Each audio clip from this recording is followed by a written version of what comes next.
Hello, Water Walkers, and we're so glad you were able to join us as we continue to read this year. That How is about you wonderful. this week? So I'm continuing with Atomic Habits by James Clear.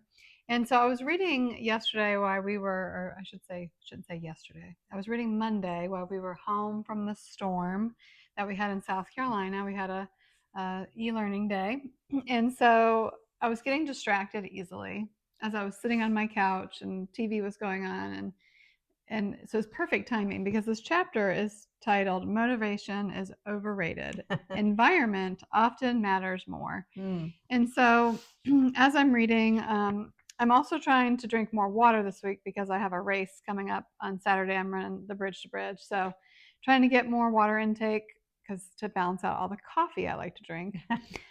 So he says, if you want to drink more water, fill a few bottles each morning and place them in common locations around your house.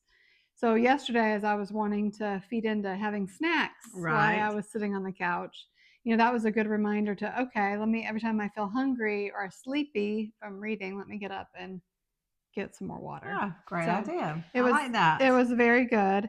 And then he also talks about, if you can't break up the spaces in your house, like our living room, dining room, kitchen is all together. Mm-hmm. You can have a different area in the room that you read, a Mm-hmm. different area that you write. Mm-hmm. And so I may not be able to quite adopt that all the time, Mm-hmm. but a good habit to think about when I can. Right. Yeah. That's a good thought.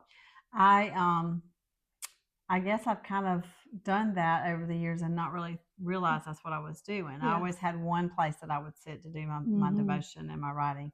And now it's on my in my sunroom, but it's connected to the rest of my Yeah. house. So in fact, it's right beside a window that opens to the kitchen. But everybody knows when I'm sitting in that chair, that's what I'm doing. So they know not to interrupt me. Usually up before they are. So Yes, yes, I love it. And there's some other things. I mean, I could go on and on, but I think for me the biggest takeaway is being mindful of what's my environment is and what's around me. hmm And so, you might hear somebody say, "Well, I'm just not motivated." hmm Well, we're all probably not motivated, right. but our So surroundings is a key factor so there. it's about being intentional about making your environment set up for success. Yes. I like that. Yes. So, thank you, James Clear. Yes. All right, let's go walk Walk on on water. water.